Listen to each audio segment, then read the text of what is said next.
Three, two, one.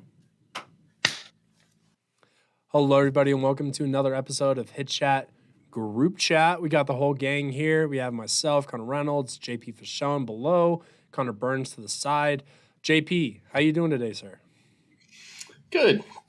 Like I've said the last couple of weeks, things are slow, but it's giving me time to do some other fun projects that I don't normally have the time to do, which we'll get to in a little bit. So, excited for that kind of stuff, and I know the kind of storm of big off-season downtime projects is coming. So we're trying to enjoy the slow periods because there's not many of them.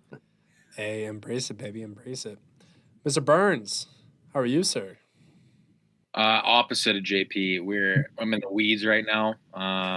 We are recruiting for next year's programs. I am sending out and getting videos to get our guys recruited for next year's college season. I'm booking times all over Edmonton because we're still not in the fucking new place. Yeah, and then also I got tryouts for my summer team, which I have to do, and it's just shit show. And I'm moving, so we're in the shit right now. Load it up, baby. We're in the shit right now. I am extremely. You're not in the weeds, dog. You're in the Amazon rainforest. Like, you are machete in hand, just trying to chop down. I love it. I'm sure you don't love it, but I love it. Hey, I'm handling it. I think I'm doing a good job. So goddamn let's right, go, baby. How are you doing, Red? I'm doing good, man. I'm doing good. We have some new technology that I think I kind of figured out today. So the program that we use to record all the sessions is called Streamlabs. It's actually what we are currently recording this on. And there's a way to do instant replay. And it's something that I like when I first think of the instant replay is something I'm like, we don't necessarily need that. Like, I have the hit tracks where it shows the instant replay. And then in my head, the instant replay kind of more so for like if you're playing like Call of Duty and you get like the final kill or something like that, you click instant replay. It takes the last like blank amount of time and puts it over the screen that the viewers can see and like replays it. And I'm like, I don't need that necessarily. But in looking in the description of it, it actually will take however the amount of designated time that I've had it be. It will then also save a separate video. So my head starts going. I don't technically need the instant replay on the screen, but if it can automatically chop like a 2-minute video and set it aside as a separate like entire video, now as I'm going through, I've started wearing a microphone again. I got rid of the microphone a while back ago because the microphone I had didn't have a noise cancellation, and so it would pick up all of the music that's being played. Then I would get in trouble with copyright, and it would mute all of my audio. So I was like, all right, well, I don't need that. Now I've got a new mic, so that way it actually does cancel out the music. Only my voice is getting heard. Going back through, I'm going to be able to start doing more like TikTok clips and Instagram reels and stuff like that. Because instead of me having to go back through, look at the full video, chop it all up, do this or that, I can just hit save last 2 minutes. If we go through, something good happens, now it's a separate video. I can go in and then directly put that out to all the content. So really excited about that. I'm going to be playing around with that. So we might be seeing like clips on clips on clips on clips on clips coming out, boys. Content, baby. I love it. So I'm really excited about that. Sick.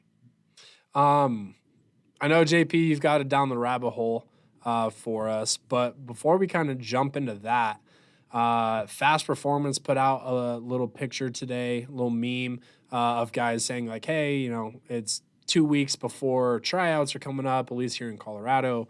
I got to start getting my sessions in. And it's like a little clip of this dude eye rolling. We're getting a few more guys that are coming in and doing that. Are you guys seeing any more rise of guys looking to try and come out the last couple weeks or 3 weeks, 4 weeks, whatever it is, and try and nail everything out? Are you guys seeing any of that? Definitely get a lot of that online, like with remote athletes. And, you know, some of the guys, it's just kind of a natural reaction. And other guys, it's like, all right, dude, like you really haven't done much to get ready. So now we're here. Like, I don't know what to tell you. Like, don't swing at sliders and hope they miss over the middle of the plate. but yeah, I mean, every now and then you get a high school kid roll through and he wants to do a swing design, and you're like, I don't know. You weigh 130 pounds and you haven't done anything all off season, so I don't know what to tell you. Good luck, bro. Yeah. I mean, yeah, we'll see you next year. See if you can Yeah. take a Besser up. Yeah. Yeah, I think I find more of like it's like, damn, I'm not that much better. What happened? It's like, well, you gained 5 pounds. You're not that much stronger. I don't know what to tell you, man. Like, but I'm helping you out, but like you gotta put in the work, dude. So I don't know. Yeah, it's tough. It's tough for those because it's like I feel bad sometimes too, because then it's like they get that kind of realization. It's like, what the hell was I fucking doing? Yeah, man. Yeah. I can tell you. And it's one of those where I went through, and we're gonna get into it in a little bit. We did our kind of like 3-month assessments from November last week. And part of the assessment, I went through, I've separated all of my guys out by grades, what grades they're in. And then I went through and I found the average of every single one of our grades, what their average bat speed is, what's the average max bat speed of each guy, blah, blah, blah, a bunch of different things. And the other thing that I did is I also have been counting how many sessions kids have been attending in between assessments. And it's absolutely mind boggling that the more sessions that kids come to, generally, the more that they have increased from their first assessment. And I've also put in where I count how many things we call movement days. Essentially, it's just like aqua bag stuff, med ball, hip mobility, yoga stretches, where we don't hit a single ball during it, but essentially we go through and do the swing movement. And it's almost like the more kids attend those sessions, the better they get as well. And so I don't know, I thought that was kind of like a weird correlation that the more you come, the better you get. I don't know. What do you guys think about that? Nah, dude. Nah, We and don't I got thought it was. we talking about practice. We even talking about the game. Yeah, I mean, shit. It's just those who hit. That's just as simple as that, man. Yeah. Those who hit. A hit. guy like that. You got a high school kid like that right now, and I kind of got into it today with him because he was like, yeah, I'm not wearing a blast, and I was like, yeah, like what's up with that? He was like, yeah, it just feels weird on my knob, and like it comes off sometimes, and so I'm not gonna use it. And I was like, oh, so like we're not lifting. I've been getting on you about lifting. All you do is ask for one-on-one swing designs every day. But we're not lifting. You don't do any of the drills that I program, and you're not going to wear blast. And you're asking me why your exit velocity is down. So I don't really know what to tell you, dude. But if you're gonna be here, you might as well do it. And if not, we're just not. I'm just not really gonna coach you anymore. Like we're not doing swing designs. We're just kind of we're gonna kind of let you do your thing because you obviously want to do whatever you're gonna do. So that's cool. And he was like, "Whoa, no, it's not what I mean." I'm like, "Well, it might not be what you said, but that's what you're acting like." So that's what I got for you. I'm just giving you some feedback. Bro, kids are crazy. I had going through kind of something that's similar to that. I'm working with an athlete, and this is like their first, second. They came in for an assessment, I think, and this is like the first like regular session that we've done. And it was lucky because he was paired up with somebody that has started coming maybe a month and a half ago, but the partner that he was paired with has been coming 2 times a week. So he's been a little bit more accelerating and kind of understanding stuff. And hitting with this kid, and we're hitting off of the machine. And I don't know what was going through this kid's head or whatever, but essentially, like he thought he needed a swing when the ball was already hitting the back net. Like it's like ball shoots, ball hits the back net, now we swing. And I'm going through. I don't know if you guys have noticed this. If you ever ask a high school or like just amateur general athlete if they were late or early on a couple of different swings, the answers you will get will baffle you. Wild. Baffle you. And Wow. I'm going through, like I said, this kid is like literally waiting till the ball is like being thrown back by the catcher before he starts to swing. And I'm like, hey, like, do you feel late or early? Like, I'll generally just kind of throw that out. He looks at me and goes, I'm early. And I was like, okay. Like, if you're early, make your adjustment, whatever you think you need. We go through late. And so I ended up having this athlete. I go, all right, I want you to have your trigger for your swing. And I actually wanted to talk to you guys about that. I actually use the word, if you guys haven't checked back to the last week's podcast, like I use the word trigger all the time, actually. And I've used it for a long time because I equate it to the trigger of a gun. Like, what is the thing that sets your swing off? Like, you can cock it, take the safety off, you can do all these other things. But until you pull that trigger, like your swing's not going to go. So I actually use it a lot. If you guys don't know what the hell we're talking about, check out last week's episode. Or like, what is like? I want your trigger. I want the start of the swing, not your stride, not your low. Like, I want you to swing when this ball shoots out of the machine, and I want you to swing so early that you are actually missing the ball. Like, I want the ball to be passing you as your swing is finishing. He goes, okay. Late. So I come down and I was like, hey, like, what's going on? What are we feeling? And he goes, I don't know. I'm just trying to hit it the other way. And I go, why? And he goes, oh, I don't know. Like, I've always been really good at hitting it the other way. So I just want to hit it the other way. And I go, have you ever considered the fact that you're really good at hitting the other way? Because that's the only way you can hit because you're literally late on everything. And he goes, what? I go, what did I tell you I want you to try and do? And he goes, you told me to try and hit it the other way. I go, first off, not even remotely close to what I asked you to do. And he goes, well, like, I didn't want to do that because I don't want to be too early. I go, well, luckily right now, we don't have that to worry about. I go, because I don't think you physically can be early right now. And so, like, as I'm saying it to this kid, I look at the kid that's been coming for a while. And by a while, I mean like 2 times a week for the last like month and a half. And I go, I'm going to put my fingers in my ear and I'm going to just be walking to the other end of the cage. I go, I want this kid, the one that's been here for a while, I want him to tell you how weird we do things here, but how well it works. If he thinks it works. If he doesn't think it works, like, I want you guys to be honest. I walk away, I go, la, la, la, la, la, la, la, whatever it is. I come back and I go, okay, I don't care what he said. I don't care if he said it's what we do is good. I don't care if he says what we do is bad. Like, I just want you to try and just dive in head first, like, into what we're doing. I go, I want you to be so early that you don't make contact. He goes, okay. Shoot this pitch, and he hits it to the right side, but he hits it well. And I go, good. Like, that's what I want you to do. And he goes, but I wasn't, like, early with it. I go, I know, but did you try to be?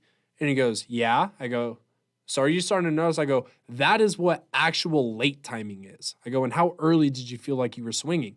He goes, I felt like I was swinging before you even put the ball in the machine. I go, so are you starting to understand like how late you actually are? He goes, yeah. Literally by the end of the session, dude is barreling baseballs, left side, center, like everything like that. But it wasn't until he actually like, I don't know, listened and kind of like bought into what we were trying to do for it to click. And I just kind of like go back to like that first thing of, hey, I want you to be early. Okay. Late. What are you trying to do? Hit it the other way. The other way. Like, what are we doing, buddy? What are we doing? Yeah, that's always the best with athletes too. I think my favorite is are you under it or over it? Like, I don't know. What under? Like, are you just telling me that? Is that a guess or is that? I don't really know. Like, okay, right. Well, that's a problem. It's mind-boggling. Yeah. My favorite is I don't even ask them. I just will ask them, hey, what's going on? What happened there? And like, they'll be like, oh, I'm doing this, doing that. I'm just like, no, what's going on? Well, I did that. Yeah, you did, but like, what's going on? I was late. That's the problem. Okay, all right, yeah. Earlier. Yeah, because the first response out of their mouth is like, well, my left pinky toe wasn't grounded. at a 90-degree angle. Like, God, And so, and you're like, yeah, but like your point of contact was 6 inches behind the back of home plate. So maybe He would have that's a broke the bigger catcher's issue. hand. Yeah, maybe that's a bigger issue Oh, than your like, pinky toe being out of position. like, man, just fucking, and they just like, just simplify.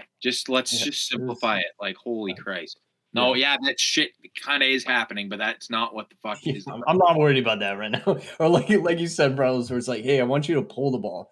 Well, I don't want to get spinny and like I don't want to like lose pot. Bro, I guarantee Not if an you issue. lose posture, I will be shocked. I will be shocked because I have not seen you hit a ball to the left side of the second baseman all day.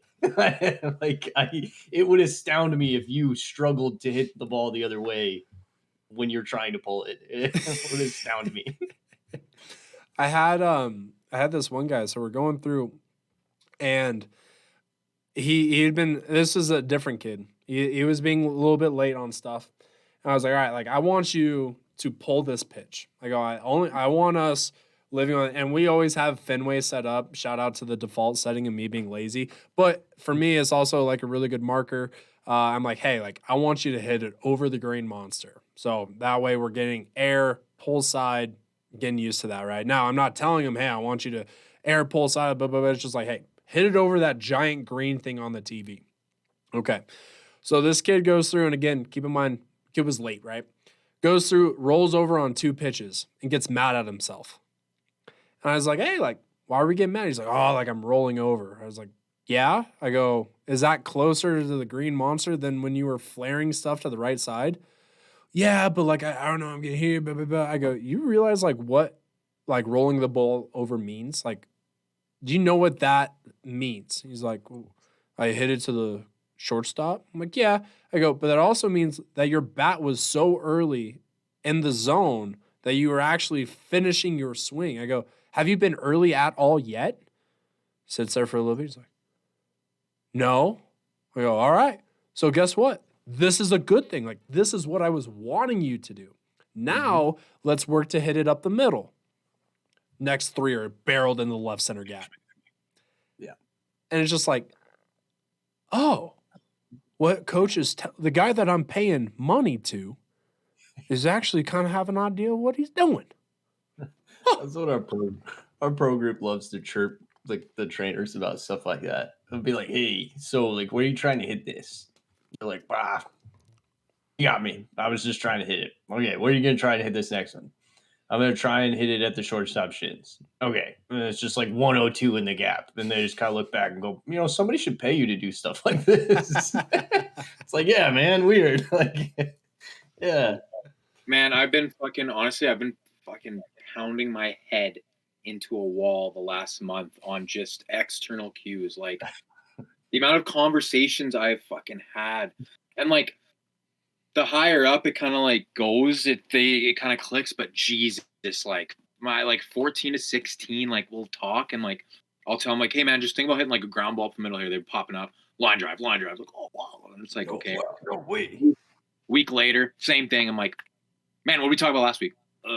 Yeah, yes. He was like, what, man? All the time.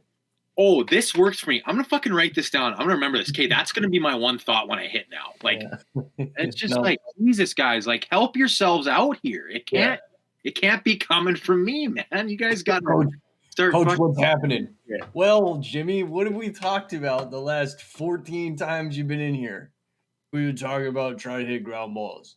Yeah, we should probably start there. Try that. Yeah. Yeah. See, Reynolds is one step ahead of us. We literally have notes of every single session that we do where there is a whole category called takeaways, where it is solely their words. Whatever the fuck they're taking away from this lesson, I write it down in their words. And my favorite, I had this one kid. He was actually in today, and I want to talk about it a little bit with him. He's an 8th grader, right?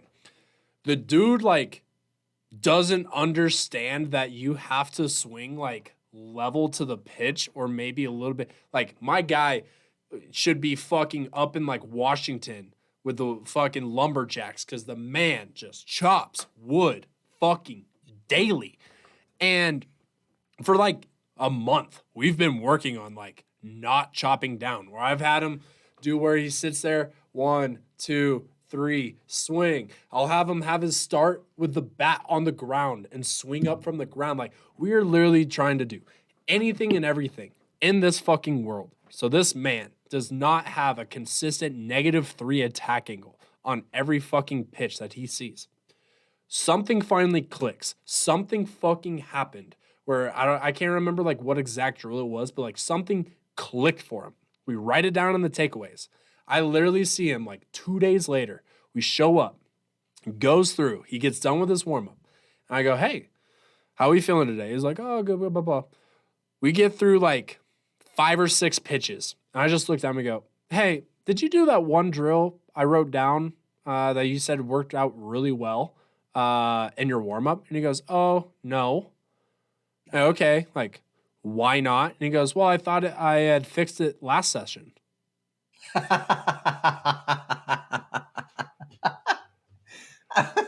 Hey, buddy. All right, I'm a pretty good hitting coach. All right, but I'm not that good. I was just like, yeah, I thought we checked that off the list. It worked once, so I thought we were done with that. I was like, I was able to watch 6 pitches, and I knew immediately that you didn't do it. I go, how long? I go, how old are you? And he's like, 14. I go, how long have you been swinging the way you were swinging before you saw me? And he goes, ever since I was playing. I go, okay.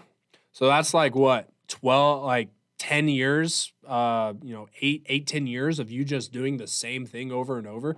I go, when we did that one drill, 15 swings, you think that's going to reverse like 10 years of your swing? Of course. Oh, I didn't really think of it like that. It's like, yeah, no shit. Like, you got to keep doing it there, buddy.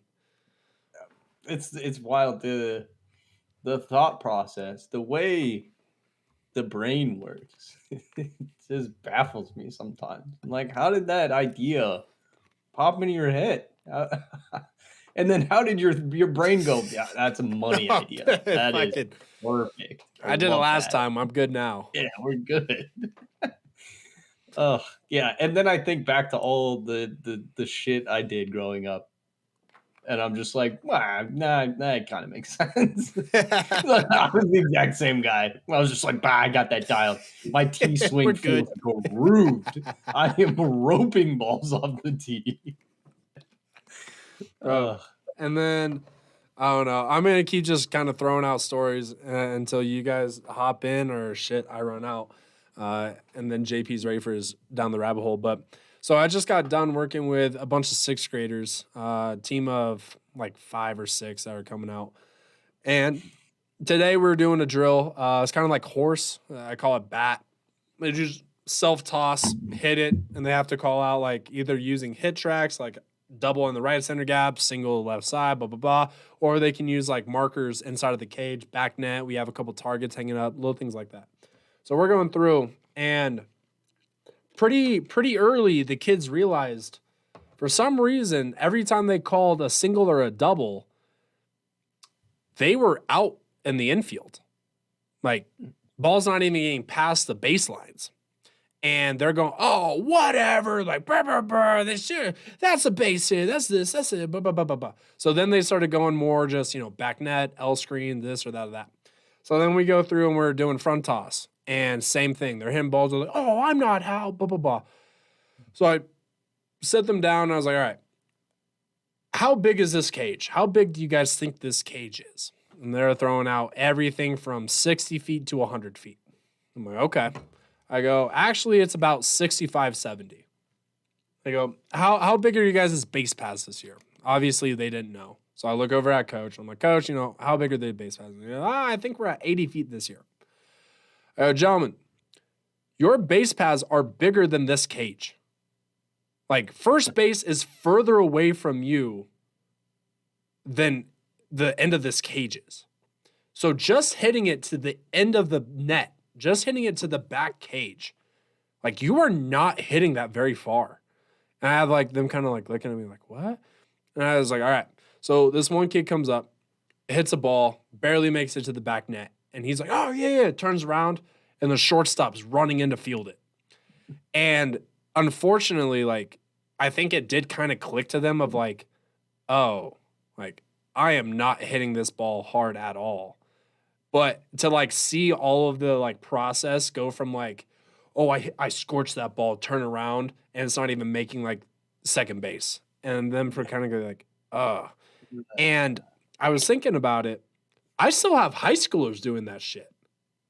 Like I still will run into a high schooler that's like, oh, like I don't know, I just work to the back of the cage, back of the cage, back of the cage. And I'll show them, I don't know if you guys have done it, gone through the Rapsodo hitting certification. They have a really good picture where they literally take a cage and put it on the field and just show like how big the cage and the field like correlation is. And it's mind-boggling. And I don't think enough kids like necessarily understand that until they like get out onto the field. I don't know. Have you guys like ran into anything like that either?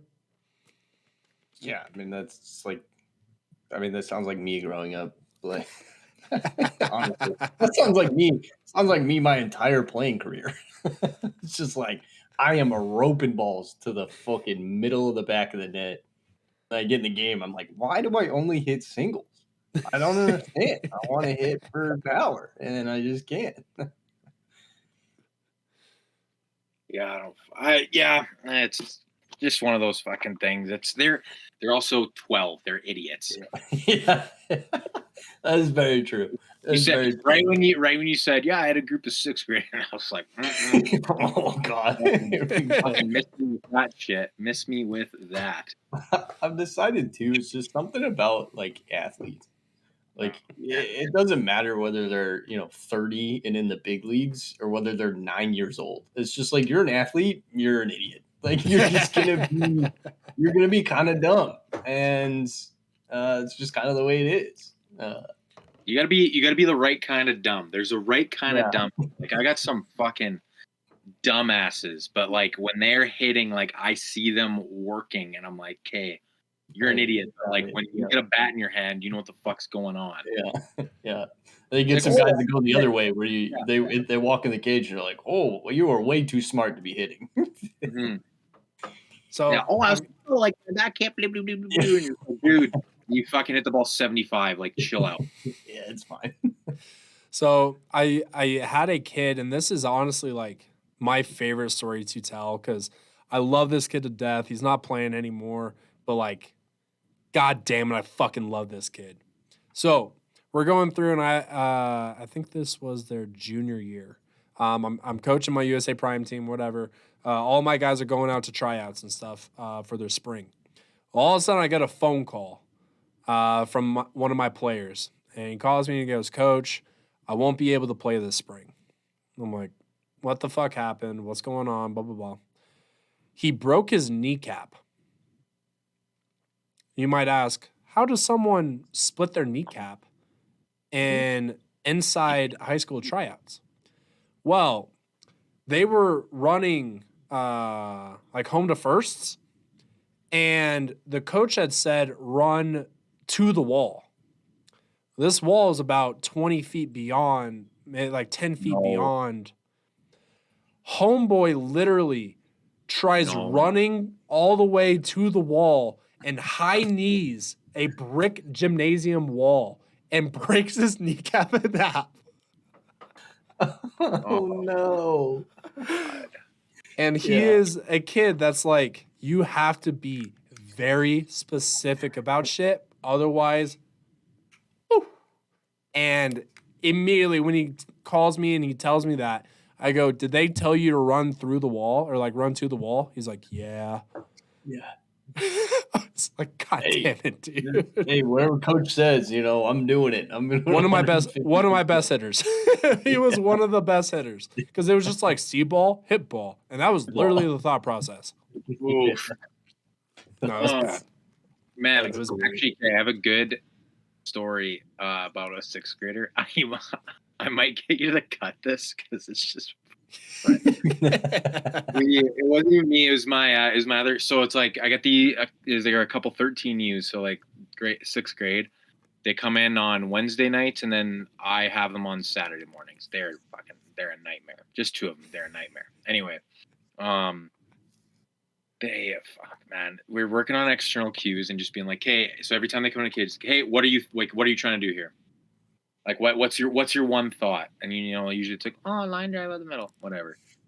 And my co-coach Ethan, he goes, Jacob, what's your one thought? And he just goes, Joseph Stalin.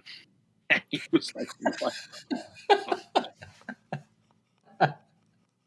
He's also the same kid. He'll take G-hacks. He'll just piece one up, and he'll just gritty out of the cage.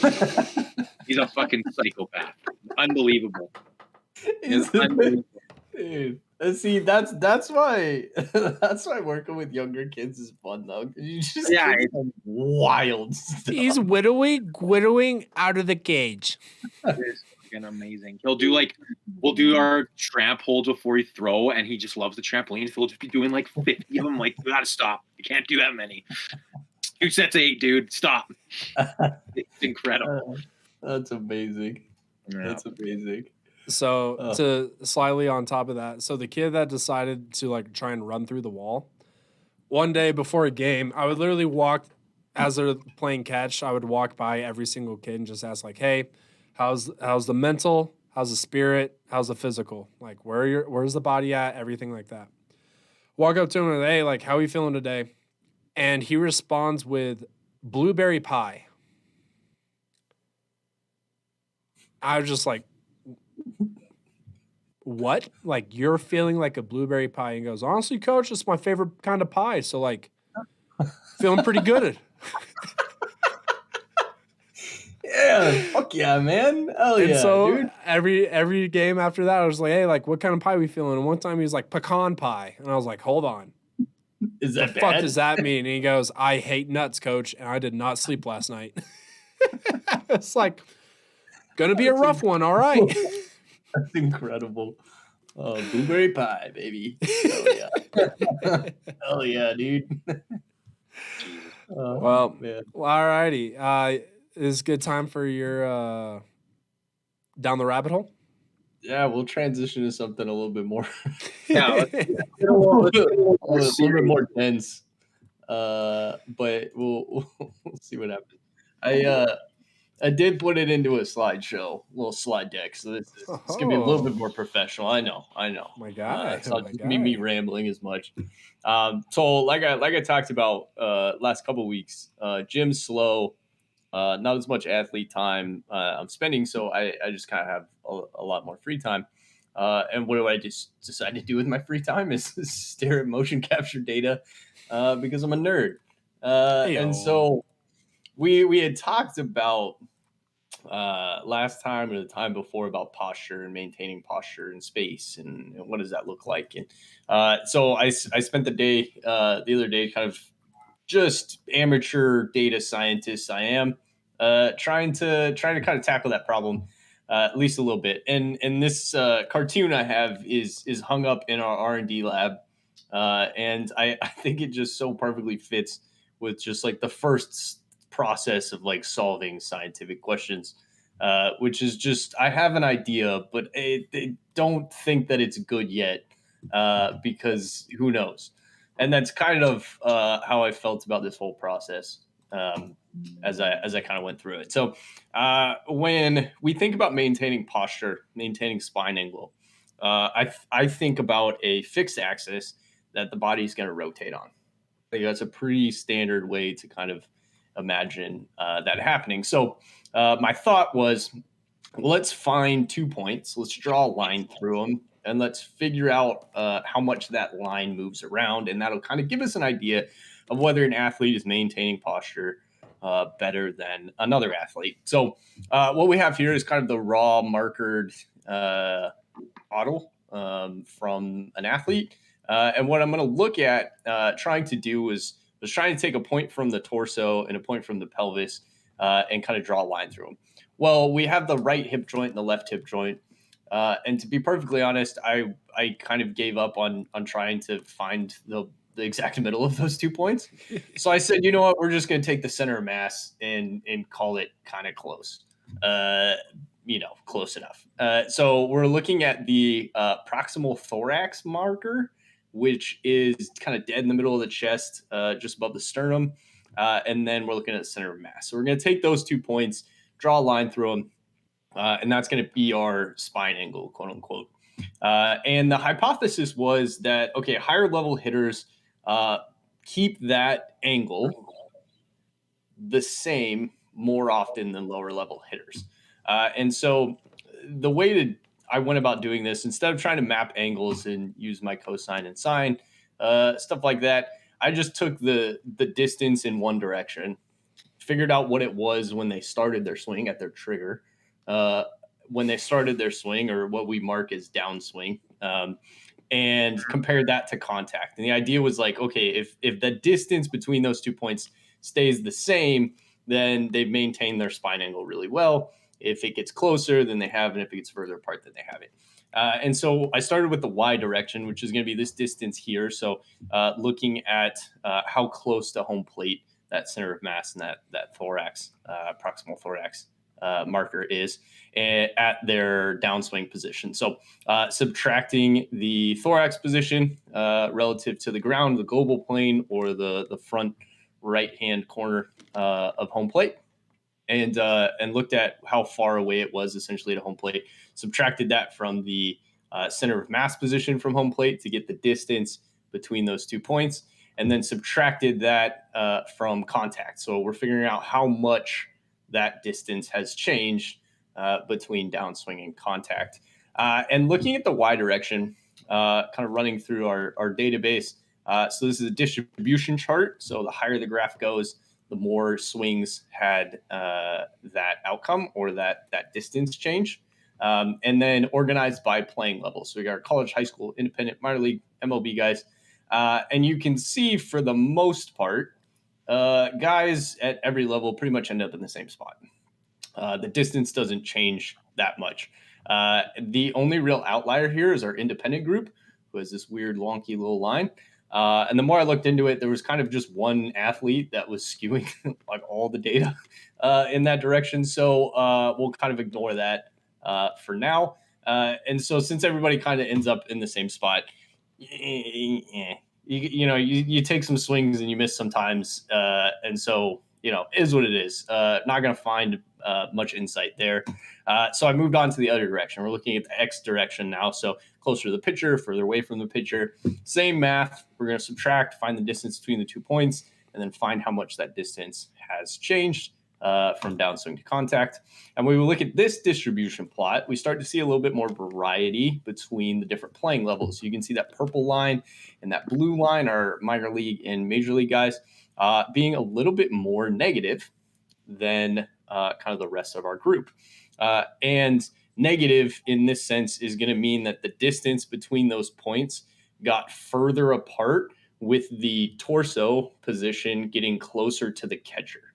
So they're essentially kind of quote unquote leaning back as they're swinging. From downswing to contact, their chest is getting further away from their center of mass as they go to swing, which in my head was like, that seems wrong.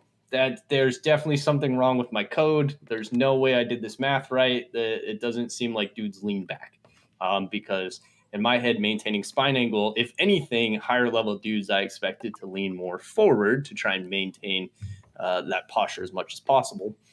But just looking at the distance only gives you like one idea, right? It only gives you one kind of perspective. So when we break it down between the difference between those 2 points, how much that distance has changed, and the distance that they started with. So in this first column, we have each of the different levels, and then we have the average distance that it changed for that level.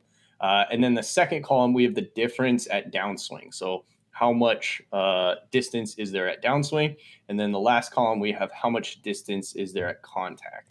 And when we look at the contact column, we can see everybody kind of sitting pretty much in the same range, that 0.1 range for the most part. And when we look at the average distance at the downswing, there's a little bit wider gap when guys start their swing, with our MLB guys actually being negative. And the only other group that's also negative is our youth guys. So negative meaning that they have their the distance between their torso and their center of mass is a little bit more forward. So their torso is actually closer to the pitcher than their center of mass is. And now, granted, it's a pretty marginal distance. It's very small. But compared to like our college guys who are 3 times more distance in the opposite direction, so their torso is actually back closer to the catcher than their center of mass, that's a pretty wide distance between those two playing levels. And so the idea, or kind of my theory going off of this data, is that the distribution graph that we're seeing, the explanation for this isn't that higher level athletes are leaning back as they go to swing. The explanation for this is that higher level athletes just start more forward. And so the distance that they change becomes greater, even though everybody kind of ends up in the same position. So, yes, to some extent, they are leaning back, but I think it's coming from the fact that lower level athletes just start back there. And so their distance doesn't change as much in the X direction, right? And so to kind of put this a little bit more visually now, we're going to look at kind of the opposite extreme. So this athlete had the highest distance change in the positive direction. So his torso is getting closer to the pitcher relative to his center of mass, which you can obviously see like pretty drastically, ignoring the massive pelvis. You can see pretty drastically that torso just leaning forward towards the pitcher. And yeah, it's just a pretty obvious example of what kind of that positive distance change is. And then we have kind of the opposite example where we're leaning back now. And you can really see, if you can catch the first couple frames of this clip, how forward this athlete is when they begin their rotation, and then how much they lean back as kind of a result. So that distance is changing pretty drastically, but it's more because he's starting quite a bit more forward than anything else. So overall, this kind of project was like the first big like coding, quote unquote coding project that I've done or really tried to tackle. And I gotta shout out Chat GPT. I mean, it makes my life so much easier. I went from being a guy that might kind of be able to pull some things using SQL and R, and not really being able to play with the data too much, to just being able to make distribution graphs and make tables and find averages and all of that. So Chat GPT was a big help going forward. So kind of my amateur data scientist version of trying to kind of tackle the problem of what is maintaining posture. Is the idea of maintaining posture even a good idea in the first place? Well, JP, I don't know if we'll be thanking Chat GPT when they take over the world. So that is fair. You're part of the problem right now. Okay. That's fair. Hey, if I don't gotta sit through a coding class to be able to do this, I'm all for it. I do have one question with the slide. Yeah. So when are you starting the clicker or the timer of when they start moving forward, when they start moving back, in the sense of the heel plant? So I'm watching this swing, and I've had a lot of conversation with guys talking about like Nelson Cruz, guys that do the toe tap. For me, the toe tap is just a small version of a stride, right? So for me, Sure. I don't think the swing like truly starts until heel plant is engaged. So are you guys taking from toe tap when he starts moving forward, or are you guys going from heel plant when he starts moving forward? Does that make any sense? Yeah. So our downswing definition of kind of where we're starting that position. So that down position is where I took the distances to start. Okay. Downswing is defined as when the bat gets to 10% of its peak velo. Okay. Which for the most part is a pretty good tag for a lot of athletes. It kind of gets them to their launch position, and kind of when the trigger happens, right? That heel plant. Yeah, right around heel plant. For the most part, it happens like right around 10% of their body weight gets to their front leg is pretty close. So kind of right around heel plant for most guys.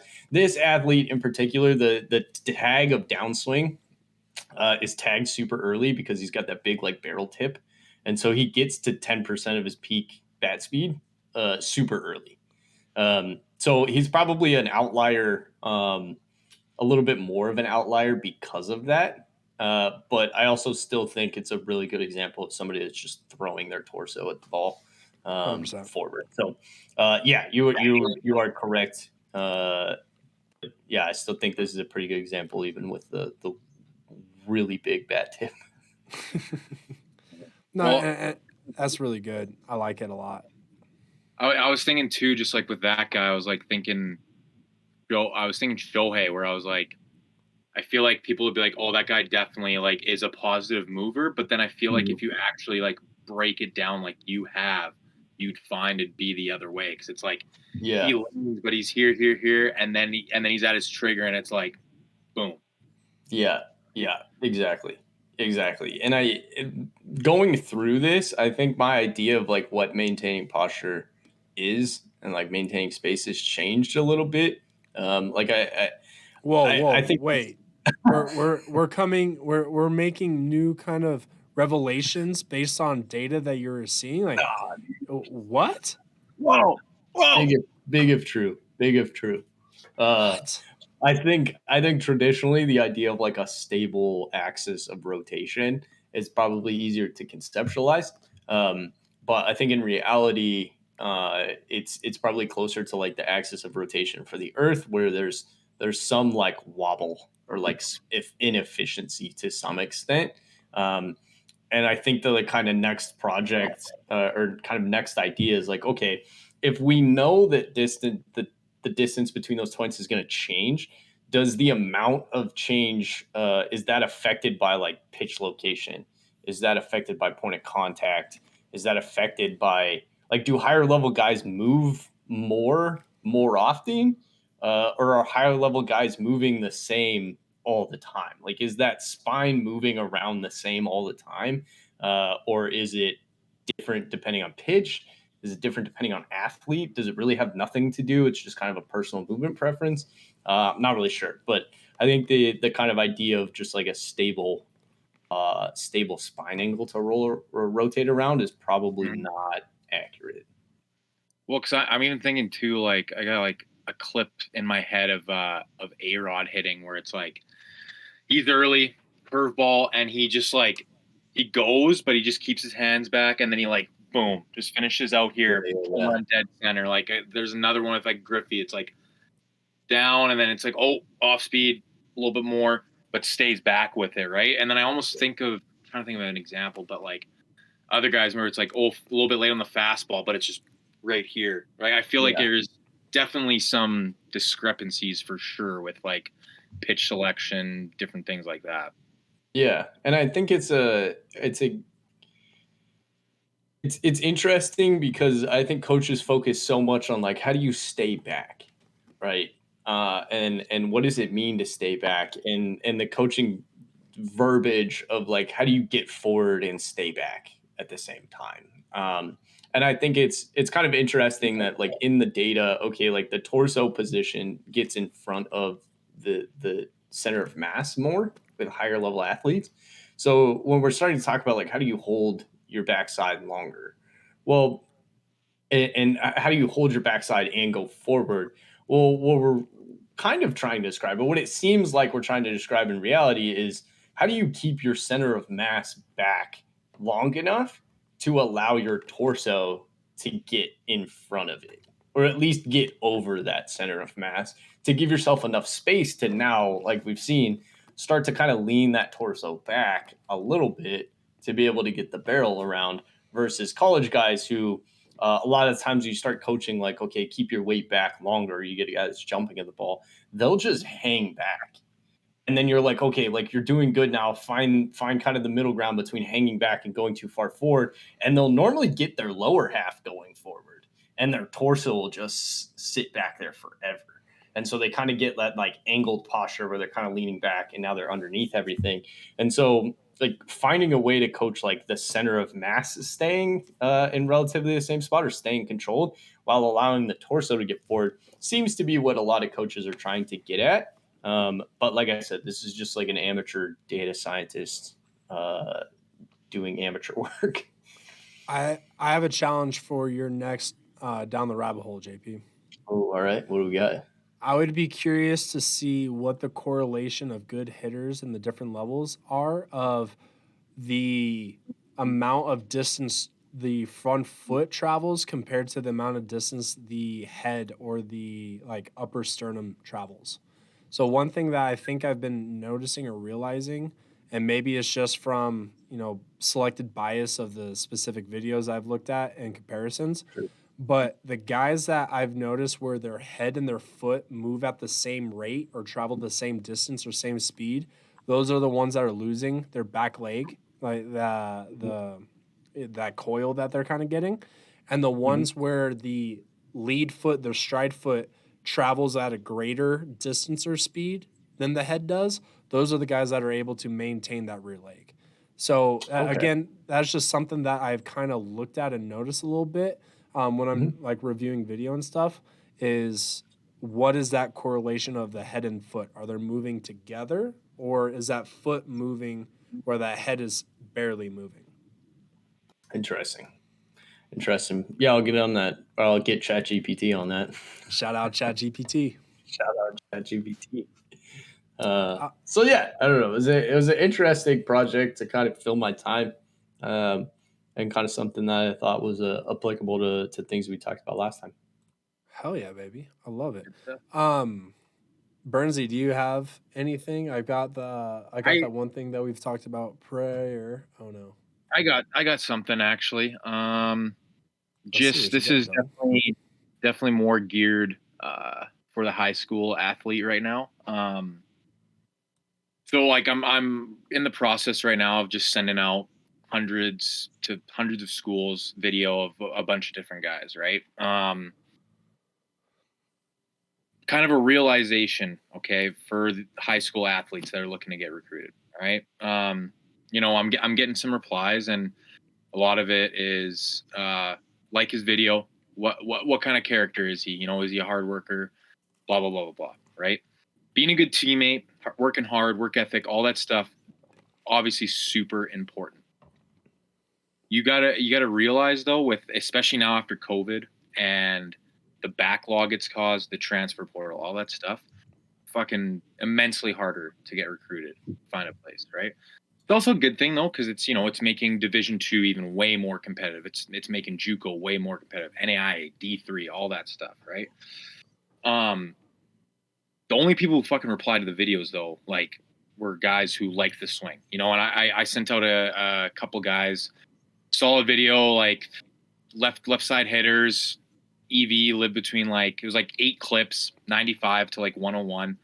And then their fielding video, a couple other different intangibles like added to one kid's. It was he ran like a 4.77 on the 40, so I thought I'd add that. Right, you got to have that shit first. Like it sucks. It doesn't matter how fucking good a kid you are. You got to fucking hit the ball hard. You got to run fast. You got to be a physical freak. You got to throw the ball hard. Yeah. Right. That's ultimately what's gonna get your foot through the door. Then that shit does matter. Then it's about me putting my name on a kid. Like, yeah, he's got really high character. He's gonna take care of his grades. He's gonna work hard for you. He's gonna battle over solid stuff, right? But you have to be recruitable. You have to have something to fucking showcase. And it's just the importance of like, especially we live in a time of now. There's just showcase upon showcase. We got PBR, perfect game. Every fucking college under the sun has like 3 showcase times, right? They show tournaments. Don't fucking waste your money on that shit if you don't have anything to showcase. The best thing you can do is get in the gym, get support staff that's gonna fucking help you out and get you where you need to go. Because ultimately it doesn't matter. You can be the best kid in the world. 85 exit veal ain't getting you anywhere, man. Sitting 78 to 81 is not getting you anywhere now. It's just not. You have to have the metrics and the intangibles now. it's just where we're at. So yeah, that's kind of just what I wanted to say. That's where I'm at. Yeah. Yeah. When you hear coaches talk about like, oh yeah, I was recruiting this kid and I went and saw him play and he was just such a good teammate. I knew we had to have him. That coach ain't going out to that game to watch him throw 82 off the mound. Like he didn't show up at that game because he's throwing 82 and he heard he's a great kid. He's showing up because he's got the numbers, he's good enough to play, and then he's checking on his character. For sure. It's one of those where, and we've brought it up a lot. Like, you got to have sexy numbers. You got to be like, if you're going through and let's say it's you're scrolling through on Instagram and scrolling through on TikTok, like, you're gonna stop and go back to the previous video or previous thing. Like, if it's like, an Instagram model, if it's like somebody that you're like, oh shit, like, let me go back and let me see that. Like, you got to have sexy numbers. You got to have something that's catching the eye and making them go to the next step. Clicking onto the Instagram title, clicking on like whatever it is. Like you said, they only replied back if they liked the video of the swings to then find out more information on that athlete. Like, you got to have the sexy numbies. Got to have them. And speaking of sexy numbies, I went through. You like that? Well that done. That was you, bro. That was all you.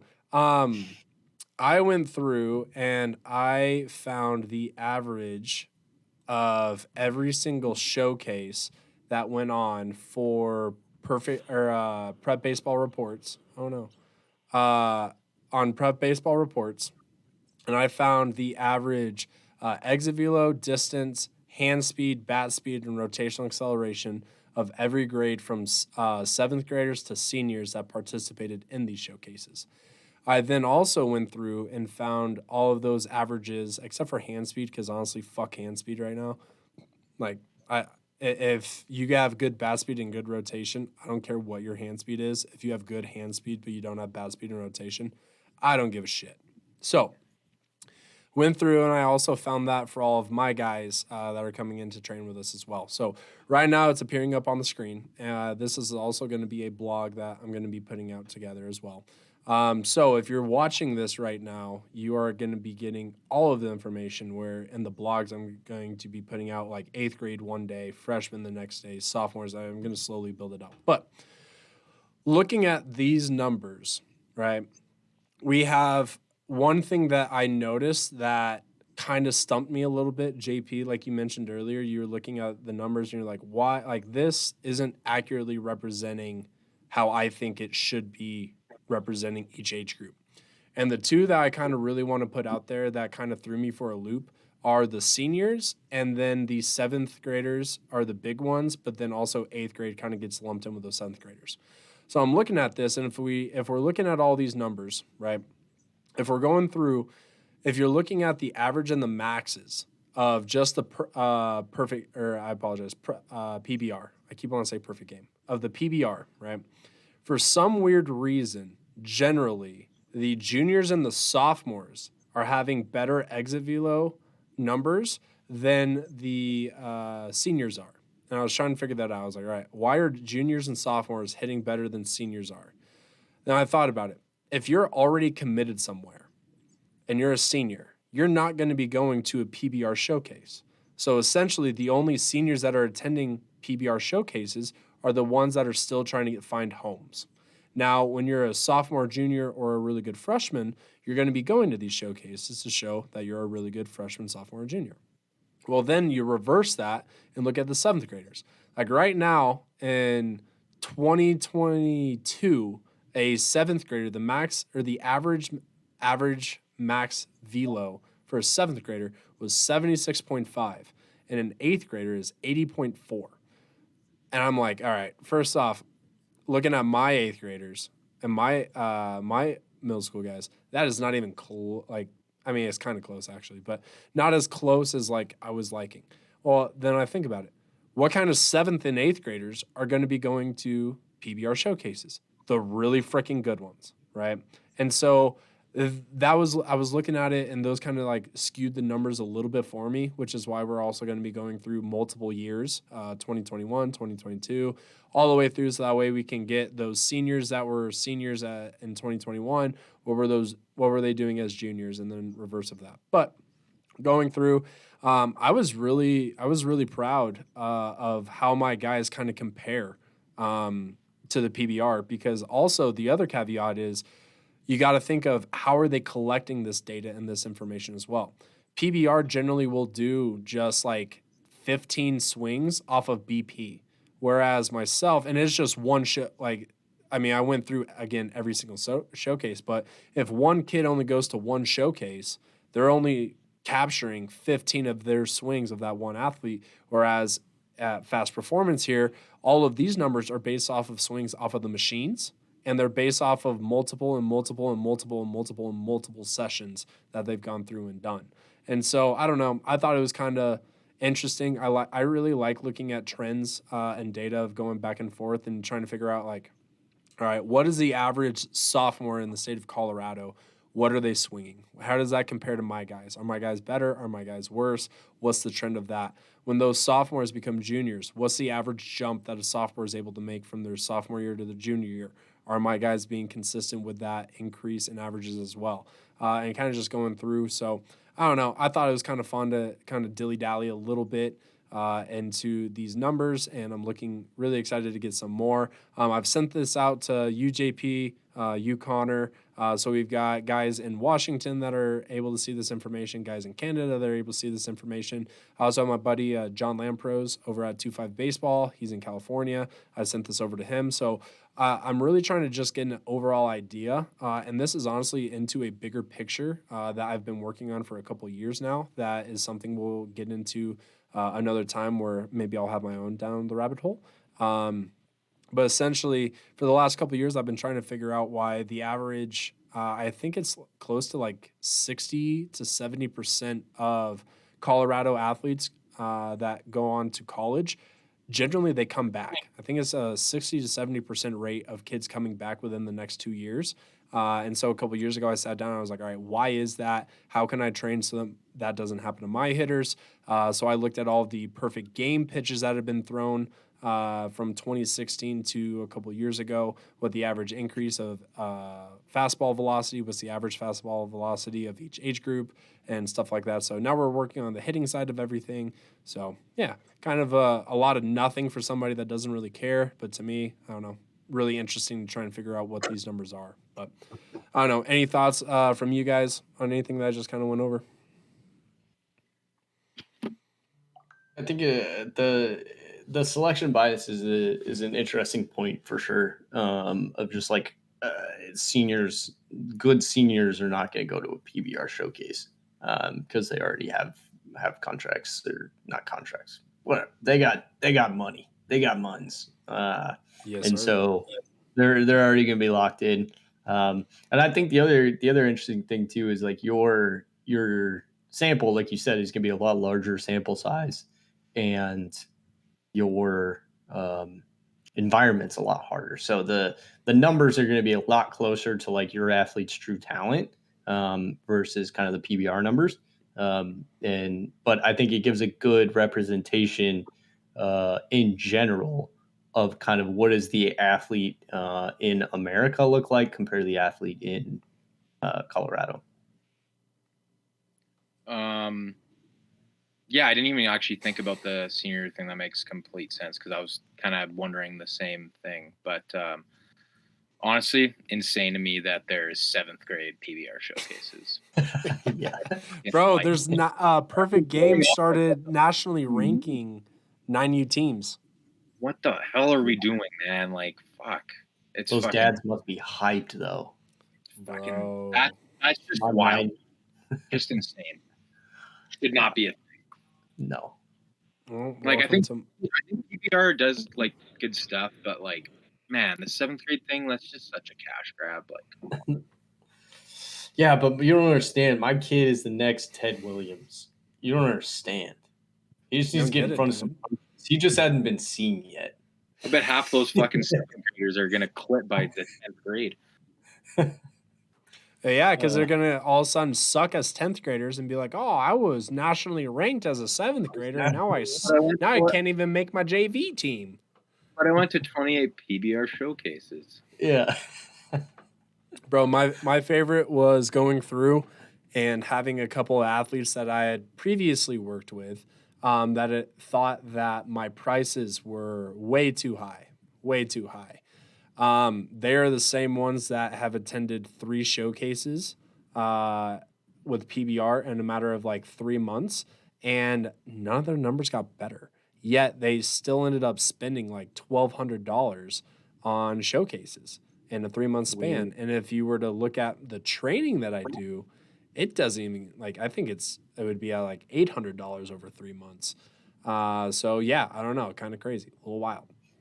It's like Burns said. Maybe the money would be better invested somewhere else. Weird. Hmm. Well, shit, boys, you got anything else for the people?